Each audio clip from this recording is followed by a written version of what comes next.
everybody, to another episode of SaaS Stories. Today, I'm super excited to be joined by local Australians, Dave Kenyon and Rob Cassidy from Xsellerate. Welcome, guys. Thanks, Joanna. Pleasure to be here. Thanks for having us on. Absolutely. First question for you, what inspired you to start Xsellerate, and give us a little bit of background about what Xsellerate actually is? Yeah, fantastic. I'll take that one to begin with. Xsellerate was born from, I've got nearly 2 decades worth of experience in the startup space as either head of sales or CRO. And I've been part of both bootstrapped startups and funded startups. I've gone through the funding journey, and I've also gone through being acquired. So I've experienced everything that comes with being a founder and being in the startup space, and it's tough. So I wanted to take that experience that I'd built and try and make it easier for founders that are out there, give them answers to the questions that we had when we were going through the journey, and really enable them to take what, for the most part, are really great solutions. And I think one of the main reasons a lot of startups don't see success is they don't know how to execute on their go-to-market strategy. So they don't know how to take what they've got, identify the ideal buyers, and then connect to them in a way that's genuine, in a way that resonates, and in a way that is really clear that they can solve the problem that they've got. So that was what inspired me to start it. And in terms of our own go-to-market strategy, both Dave and I, between the two of us, got about 20,000 connections, and a lot of those are they're either founders or early stage business owners.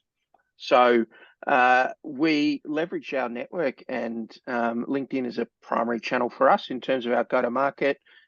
Joanna, you'll be pleased to know Dave leverages our content strategy very effectively. Fantastic. To educate the market in terms of what we do and give them that confidence, build that trust that we are able to help them on their journey and solve their problems.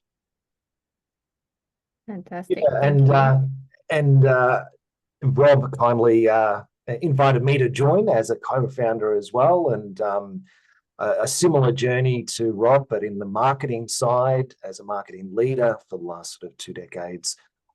Working with a lot of startups, and Rob and I met in an engagement with a startup that was a bit of a rocket ship, and we had some great success with that one. So the reason I saw the need too is because founders have trouble articulating their messaging, articulating what is the actual pain points, and getting that out to market. So from a marketing and a whole lot of questions that they have in terms of, how do I get this out to market and make it something that people are going to understand and then to put the hand in their pocket and buy.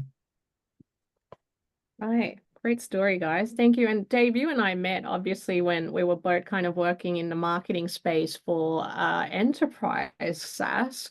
But the world of startups is so much more different. And just kind of drilling down into some go-to-market strategies that you might have for the startups that you advise and you work for, what are some important factors that you can mention that would really help them go to market? Yeah, absolutely. There's a number of steps, but the first step is that market validation. And what I mean by that is go out to the market that you think you're solving the problem for and understand if it's actually a problem for them. And if it is, drill down on why that's a problem for them, and then see if they would actually pay for it.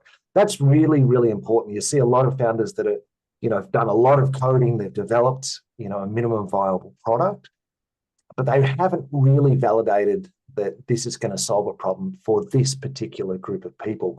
So even before you write one line of code, I recommend getting that product market idea validation. So you actually go out to, say, 10, 12 people who you think would be the ideal buyer and say, is this a problem for you? And it may be in that phase right there that you shift, 5-10%, and you're actually solving a bit more of a specific problem for them rather than the problem they think you're solving. So that's really important.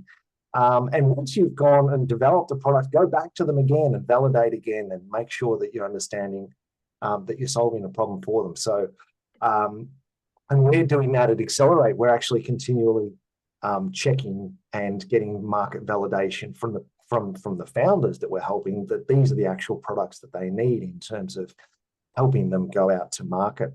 From there, it's the value proposition and the messaging. Once you've developed it, how are you actually going to go out to market? Are you solving those pain points? And then are you articulating that in your value proposition, your messaging, creating your unique selling proposition, and making it compelling for your target audience? And then it's about your sales and marketing strategy and tactics and how you're getting out there. Whether it's organic content, and we're obviously using that leveraging the organic content on LinkedIn, which is great for B2B SaaS. And from the steps from there is obviously your budgeting allocation. If it's just you, the founder, well, it's whatever I can afford this month to get me out there in terms of budget. But a lot of the stuff you can do that's is quite cost effective and won't cost you a lot. And then obviously reviewing if that's working. So there's some very broad steps in terms of a go-to-market strategy. Rob, did you want to jump in on that? Yeah, I mean, you articulated pretty well there, Dave, in terms of the elements of the marketing and the crafting of the messaging and things. I guess the next step is, where are their buyers? And that's a key question to ask and understand. Where do their buyers hang out? Where is the best place to put that messaging, and how best to go to market? So are you best off getting a direct sales team? Do you want to go to market through some channels and get some partners on board? Or is there other ways, rely on your organic and have that product-led growth strategy to try and get leads coming your way? So yeah, that's probably the only thing I'd add there, is how do you then take that and put it where the buyers are. Yeah. As you were saying that, I was thinking of that saying, like, let's build it and they will come, which is rarely the case, but it is how, unfortunately, a lot of SaaS founders operate. They just think, we'll just build it, and then, of course, there's a market for it, despite it not being tested. But actually, I've been lucky enough to sit here with a few SaaS founders, and I've noticed a common pattern with a lot of the successful ones, and that is they always start their story with, I found a gap in the market because I was working, as X, Y, or Z, and that's what prompted me to build this product. So they were already aware of this gap in the market. So they kind of was tested in that regard, and then they went out and built this product. Rob, you mentioned product-led growth in the world of SaaS and marketing. Can you tell me a little bit more about why that works better than other strategies? Well, as you say, it's rarely a strategy that works on its own. And in order for product-led growth to work, you've got to have people using your product to begin with, and then the story spreads. So you've still got to get the initial traction. And our advice to founders is always have a multi-pronged attack when it comes to go-to-market. So utilize channels to market. For founders and startups who don't yet have established customer base, they don't have people who can recommend them, they don't have case studies, all those sort of things. It's usually best to identify an area where existing vendor is strong and they're servicing the same customers that you're looking to target, and then build a solid relationship with them and use them to introduce you into their customer base, and that gets you that initial traction. Once you've then got initial traction, if you've got a product that is sticky, and by that I mean people, it provides a good user experience, people keep coming back and utilizing it, they will then start referring it, and people will start organically coming towards your website. So by product-led growth, it's about having a product that enables people to refer people in, to sign up on a website on their own without having to go through some sort of a sales process, and ideally have the product doing the selling for you.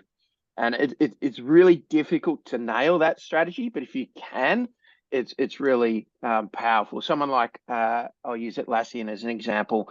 They're probably a good example of someone who nailed that product-led growth strategy and were able to survive for a number of years without any sales team. They in their early days they had no sales and relied solely on their product to do the selling for them. Yeah, and I think Dropbox is another one that comes to mind because the way they scaled was by offering customers every time they referred a friend, they got extra storage space within Dropbox. So I think, yeah, it makes a lot of sense. I think product-led growth, obviously let the customers do the talking, but I think also I've sat with a few customer retention and loyalty experts on this podcast, and they recommend definitely developing some kind of program around it as well to incentivize the people that do, the customers that do. One thing, this is kind of just something that comes to my mind when I hear product-led growth, and I know it's not the right thing, but it just makes me think of SaaS founders that spend a lot of time talking about their products and the features of their SaaS when it comes to communicating what the SaaS actually does. And Dave, I'll throw this one at you because you live in the world of marketing. What do you recommend to those founders? Because I do notice that when they are very specific with the language around features and product, it can get a little bit lost and it doesn't quite resonate with the buyer. What are your thoughts on that? Absolutely.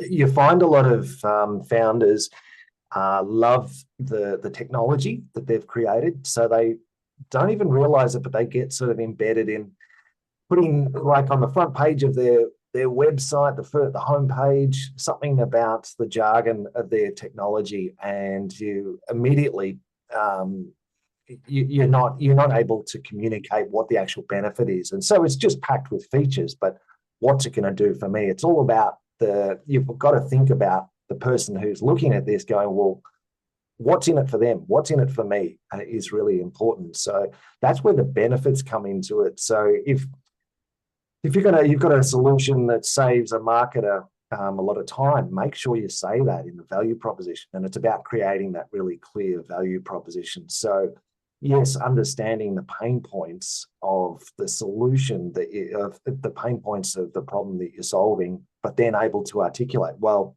what's in it for me then? Is it going to save me time? Is it going to save me money? Yeah. Absolutely. I think that's really important. And then that clear messaging on the front page. I've seen so many examples of it, and I've worked in it so many times where it's all about the features and not the benefits. Yeah. Yeah, that language can get a little bit lost. But from what I'm hearing, it sounds like, okay, a good kind of foundation is test if there's a marketplace for this product. Really hone in on your niche, like who are your buyer personas, and then with that, try and clarify your message that will really resonate with that marketplace and that buyer. Taking it back a step to business sense, and Rob, I'll throw this one at you. When you work with SaaS founders, how do you identify the unique strengths and weaknesses? How do you know if this business is going to really take off? Yeah, great question. And that's always where we start in terms of our discovery. So when we first engage with founders, we do a bit of analysis. We look at their social presence, their website and their messaging, as Dave said, and we do a bit of a litmus test. And our first step with founders is always running a workshop. We call it a go-to-market workshop. So that's where we really quiz them and drill down to make sure what they've got out there in terms of their market presence actually reflects what they think it should. And a lot of the time, probably upwards of 80% of the time, it needs refining. They haven't nailed what they feel and what they explain to us from a social or visual standpoint. So that workshop's really critical to drilling down and continuing to ask the founder, why are you doing what you're doing? What is the problem that you're solving? How can we best articulate that? So it's about identifying ideal customer profile, buyer personas, unique selling proposition, but through like robust questioning of the founder to draw all that information out and really refine it and drill down until we've got that clear positioning statement. Yeah, got it. And I think coming back to just the world of startups, obviously there's a lot of budget restraints which typically come up. What kind of recommendations do you make that would really help them go to market and, you know, tap into some marketing strategies given the the budget constraints? Yeah, so there's a few things that we recommend on that, and I will hand to Dave on this one in a moment. But to start with, what we like to do at Xsellerate is, and I did an interview recently with Alex, who's one of the founders of Partner Hub out of the US, and I like the analogy he used. It's like you can't withdraw money from a bank until you've put money in. So we understand that we're working with founders, and we like to give before we get anything. So we give a lot of advice, recommendations, introductions. We help a lot by connecting founders with people, and a lot of the time it's other founders. So it's about connecting founders with founders. They can buy each other's business. They get initial traction. Next thing you know, they're on their way. So we give a lot before we get. But in terms of recommendations, Dave, I'll hand over to you. But in terms of ways that we can help get them started. Yeah, and look, one of the ways Xsellerate that we've sort of got ourselves out there is just through organic content. It's not paid advertising. It's content where we've gone out and spoken to hundreds of, well, it's probably not hundreds yet, but it's going to be hundreds of founders understanding what their pain points are and creating that social proof that we're actually speaking to founders and we know what they're on about. So people see that and they go, okay, well, they obviously understand the pain points of founders. They're in that marketplace, but it's putting out there valuable and useful content. And great content is just the education plus addressing the pain points plus objections. And you know, with Rob, he's got his network and I've got my network. It does help that we've got large networks, but we're also using other founders as well, in terms of we've created a group where every time you post on LinkedIn, you want some activity within the first hour. That's really important. So we've got a group that we post in to say, hey, can we have some love? And we've got other founders that jump in on that. So trying to hack the algorithm a little bit is really important. Yeah, that's something. There's a couple of other tools that we use. I mean, if you haven't got a network, I would recommend using an automation tool of in connection requests, but make it non-salesy. I'm a founder like you, and I'd love to learn from your posts. Something very simple that's non-salesy, and to try and get that network going. Yeah, I absolutely agree with that. I very rarely recommend like a pay-per-click strategy if I am working with a startup. It's always exactly what you said: content, thought leadership. And I think networking and partnership is another one you mentioned, which I think really can help. And you're not just surrounding yourself with people that can help you. It's also kind of a mentorship as well. So you're learning from others, which is really the goal of this podcast. I'm trying to interview as many people as possible, really, just to learn, how to scale a SaaS startup. What are some other maybe demand generation or content strategies you can recommend? Say it was a scale up you were working with, they have a lot more budget to work with. What would be your strategy with that one?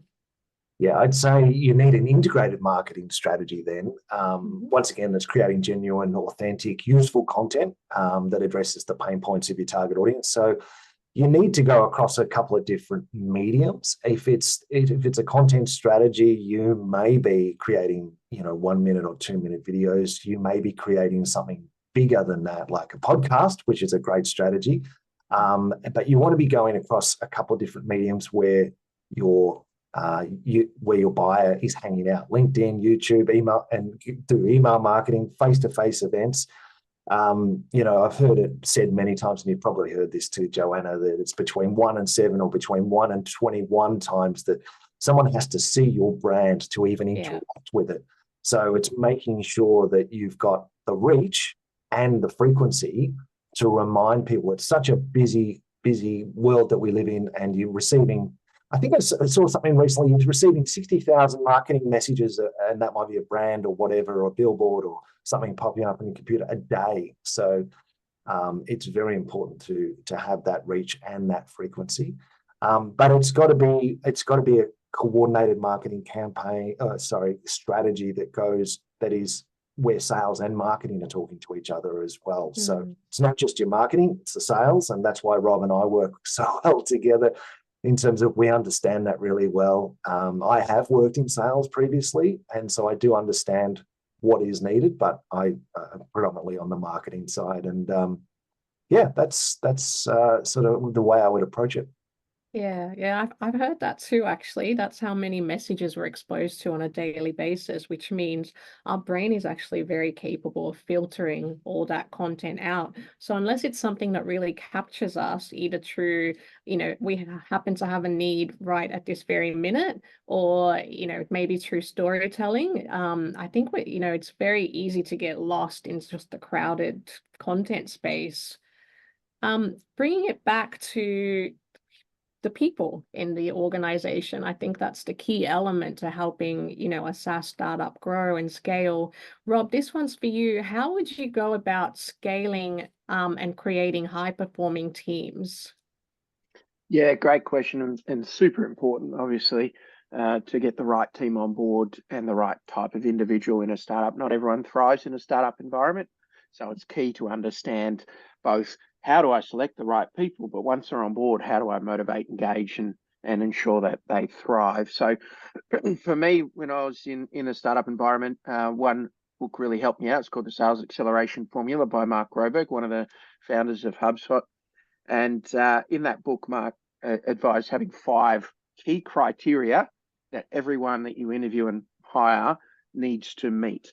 And as part of the interview process, it's having methods to assess each of those 5 different criteria.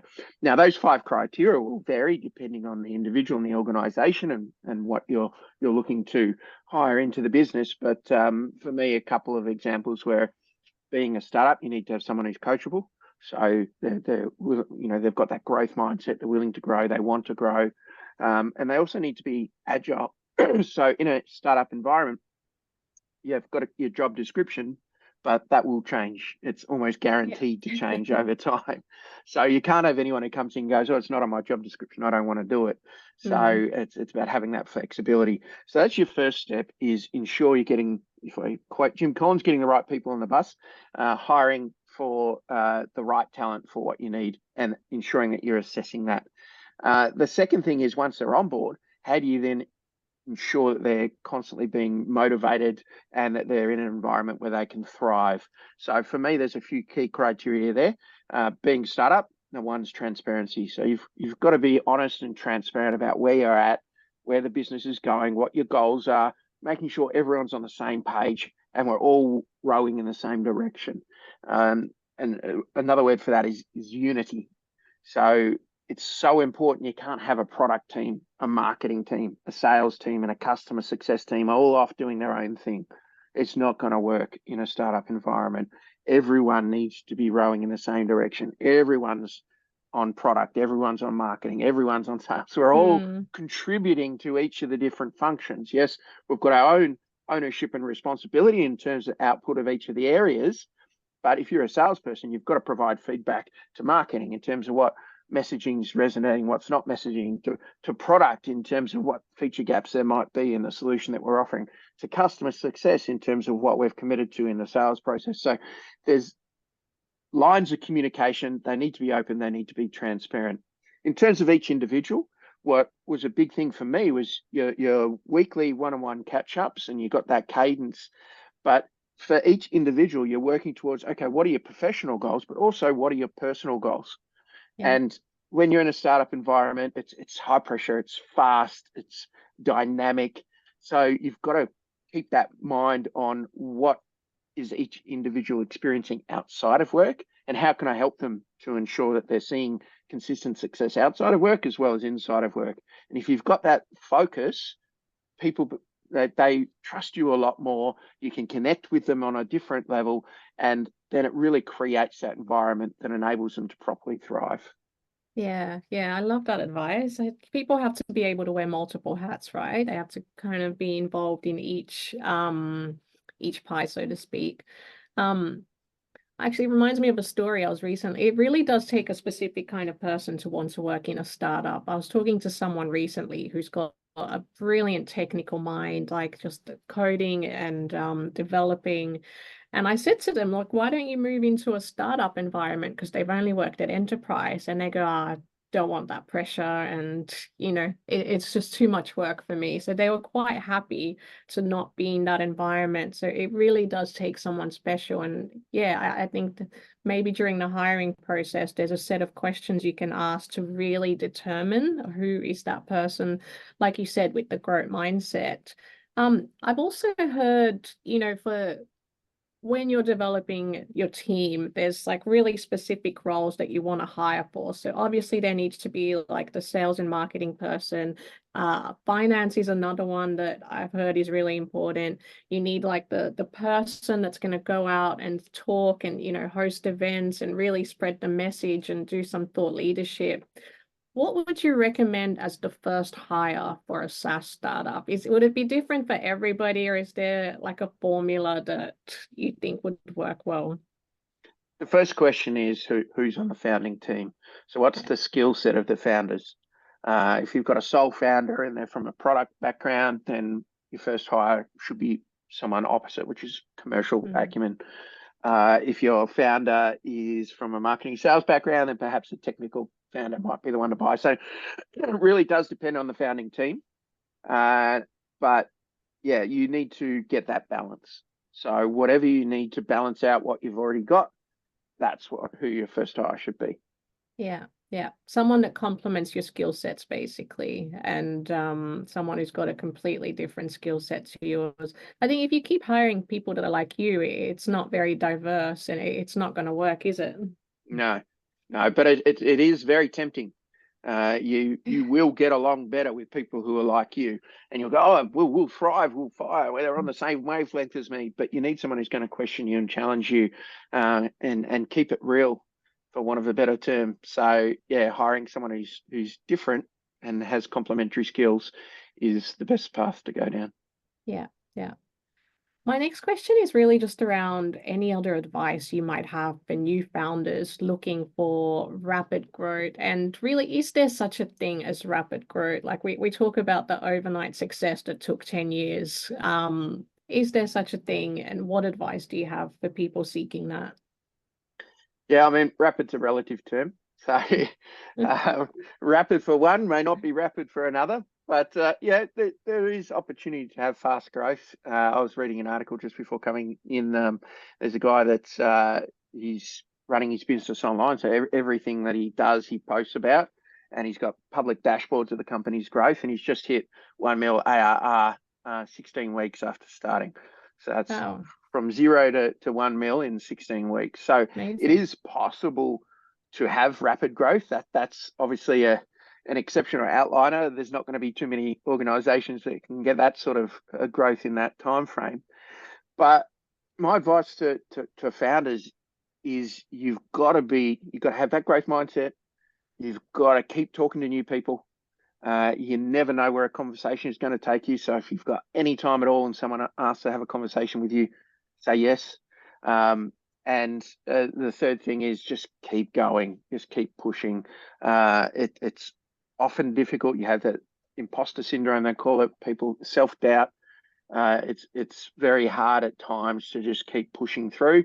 But if you keep pushing, if you keep connecting, and you've got that growth mindset, they're the 3 criteria that will help set you up for success.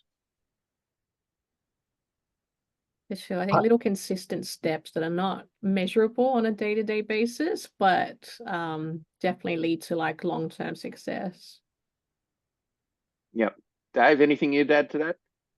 Yeah, I suppose you'd want to look at, if you wanted very fast growth, and it's not and what I'm going to say is by no means, a guarantee, but one way you could do it, if you're willing to dilute the ownership a little bit, is go down the funding route. And that's something obviously that you've got to think about very carefully with yourself, think about yourself and with your co-founders.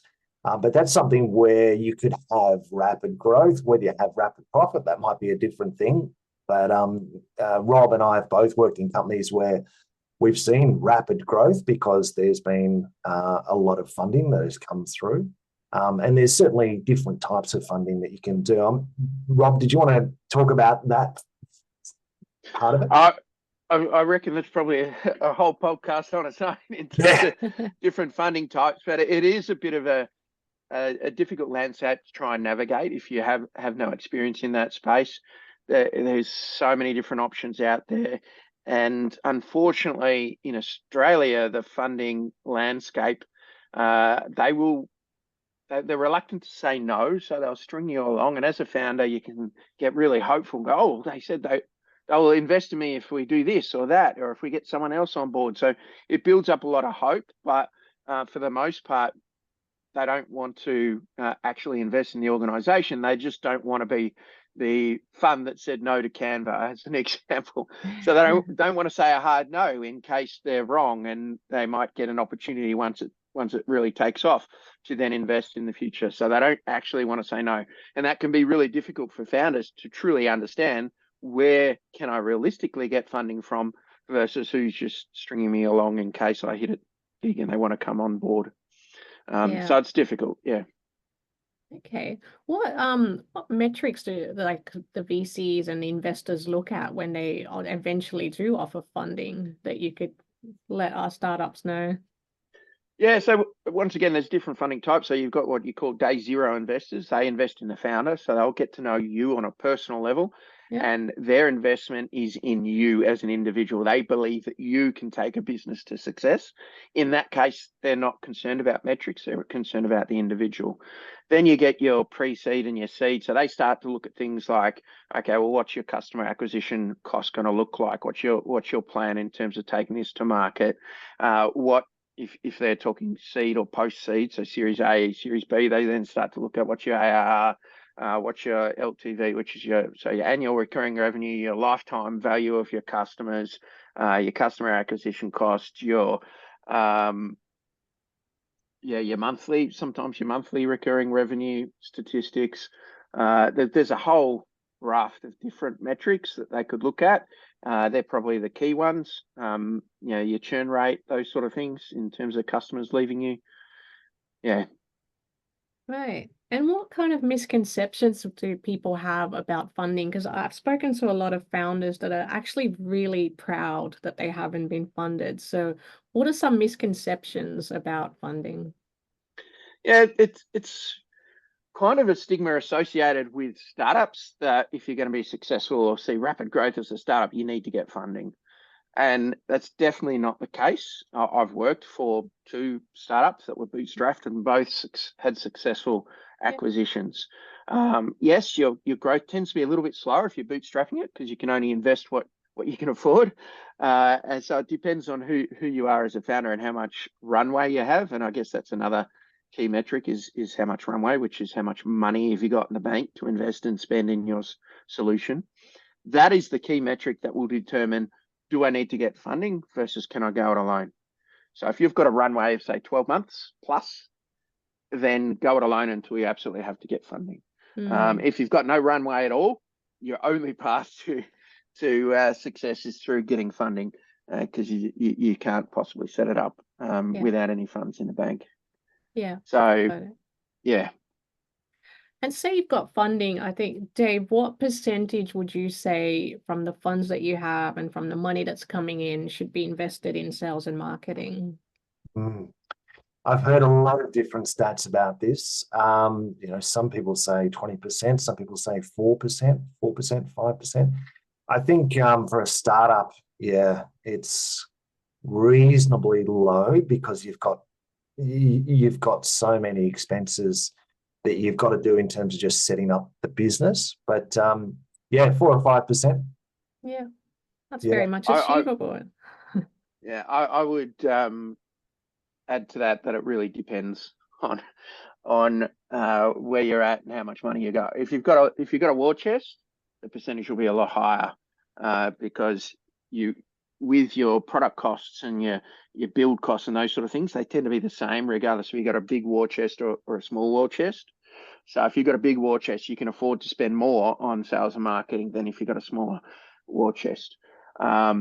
And I think it comes down to more time investment as opposed to cost investment, because you can be quite effective with your sales and marketing strategy without having to spend a huge amount. That's about what you know and being smart about your execution, and ensuring that you're engaging in the right strategy for your type of business and where you're at in your journey. Yeah. Great Really good advice. point, Rob. And I'll just add to that, it's also about what your business objectives are.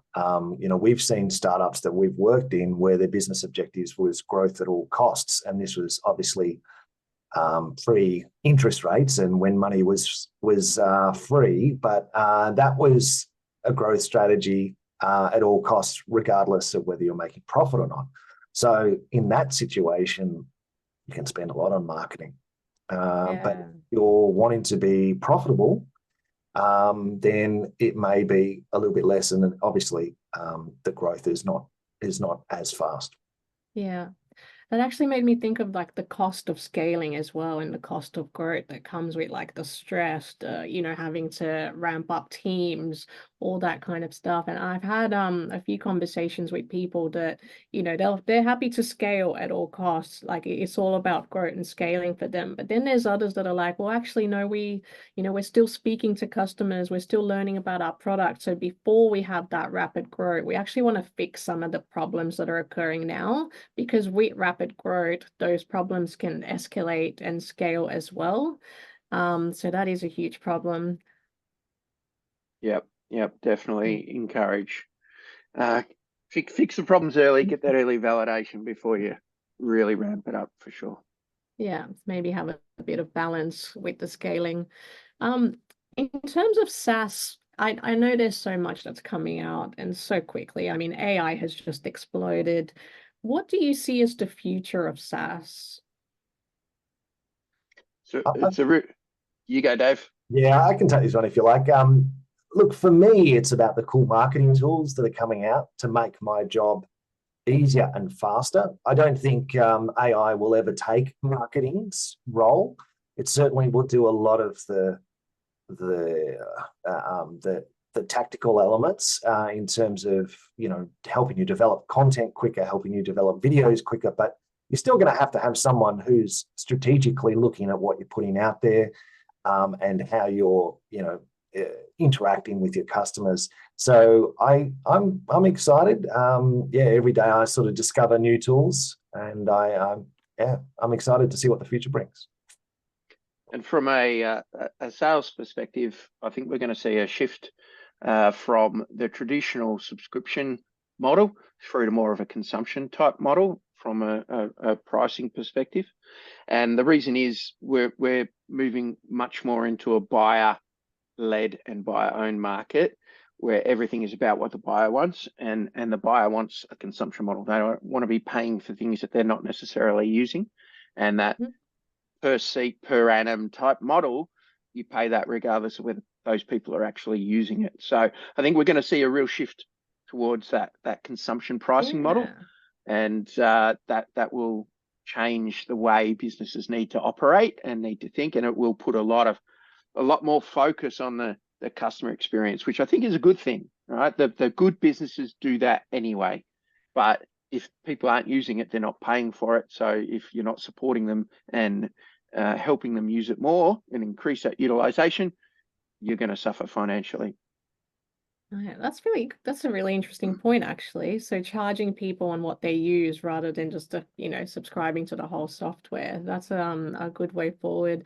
And I think one thing I've noticed is the self-serve option as well. So again, people being able to come onto the website and pick exactly what they want to use and just pay for it without the need to talking to someone. It's something I've seen grow, I think, as a result of, the pandemic and the fact that everyone just kind of had to ramp up their digital transformation and learn how to get things without human contact.